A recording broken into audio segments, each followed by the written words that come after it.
Hello అండి, welcome to Hema's creative cooking. ఈరోజు మన ఛానల్లో సమ్మర్ స్పెషల్ రెసిపీ మామిడి తాండ్రని ఎలా ప్రిపేర్ చేసుకోవాలో చూద్దాం.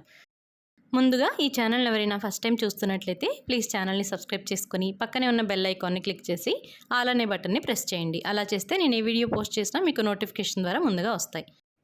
ఇప్పుడైతే మనం మామిడి తాండ్రని సింపుల్గా ఈజీగా ఇంట్లో ఎలా ప్రిపేర్ చేసుకోవాలో చూద్దాం. మామిడి తాండ్ర కోసం రసం మామిడికాయలు కానీ బంగినపల్లి మామిడికాయలు కానీ తీసుకోండి.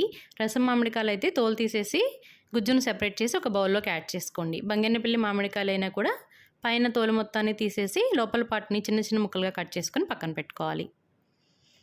ఇలా మనం తీసుకున్న మామిడికాయల నుంచి గుజ్జును మొత్తం సెపరేట్ చేసుకొని పక్కన పెట్టుకోవాలి. ఇక్కడ నేను మీడియం సైజులో ఉన్న 3 రసం మామిడికాయలని తీసుకున్నాను. ఇలా మనం తీసుకున్న మామిడికాయల నుంచి గుజ్జును మొత్తం సెపరేట్ చేసేసిన తర్వాత ఈ గుజ్జుని ఒక మిక్సర్ జార్లోకి యాడ్ చేసుకోండి. ఇందులో మన రుచికి తగ్గట్టు పంచదారని కానీ బెల్లాన్ని కానీ యాడ్ చేసుకోవచ్చు. నేను ఇక్కడ తీసుకున్న 3 మామిడికాయలకి ఒక 50 గ్రాముల వరకు పంచదారని యాడ్ చేశాను. గ్రైండ్ చేసేసి పక్కన పెట్టుకోండి. ఇప్పుడు స్టవ్ వెలిగించుకొని ప్యాన్ పెట్టుకుని 1 టీ స్పూన్ వరకు నెయ్యిని యాడ్ చేసుకోవాలి. నెయ్యి కరిగిన తర్వాత మనం ముందుగానే మిక్సీ పట్టుకున్న పంచదార మామిడికాయ గుజ్జుని ఈ ప్యాన్లోకి యాడ్ చేసుకుని కొంచెం చిక్కబడేంత వరకు మధ్య మధ్యలో కలుపుకుంటూ ఫ్రై చేసుకోవాలి. వీడియోలో చూపిస్తున్నట్లు కొంచెం చిక్కబడేంత వరకు మీడియం ఫ్లేమ్లో పెట్టి కుక్ చేసుకుంటే సరిపోతుంది. దీనికి ప్రత్యేకంగా పాకం అంటూ ఏం అవసరం ఉండదు. వీడియోలో చూపిస్తున్నట్లు కొంచెం థిక్గా చిక్కబడితే సరిపోతుంది.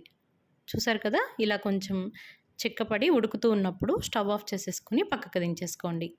ఇప్పుడు ఒక ప్లేట్ కానీ లేదంటే వెడల్పాటి పళ్ళాన్ని కానీ తీసుకుని అడుగున కొంచెం నెయ్యిని కానీ నూనెని కానీ అప్లై చేసుకుని మనం ఉడికించి పెట్టుకున్న ఈ మామిడికాయ గుజ్జుని ఇందులోకి ఈవెన్గా స్ప్రెడ్ చేసుకోవాలి.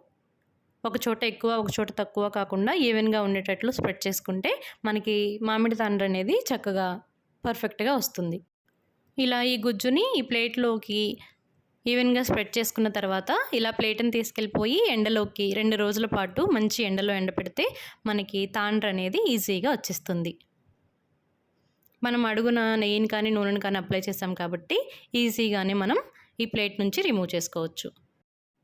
2 రోజులు పూర్తిగా ఎండిన తర్వాత ఈజీగానే మనకి తాండ్ర అనేది ప్లేట్ నుంచి సెపరేట్ అయిపోతుంది. ఒకవేళ రాకపోతే చుట్టూ అంచుల దగ్గర చాక్తో కొంచెం అటు ఇటు కదుపుతూ ఉంటే అంచుల దగ్గర ఈజీగానే మనకి సెపరేట్ అయిపోతుంది.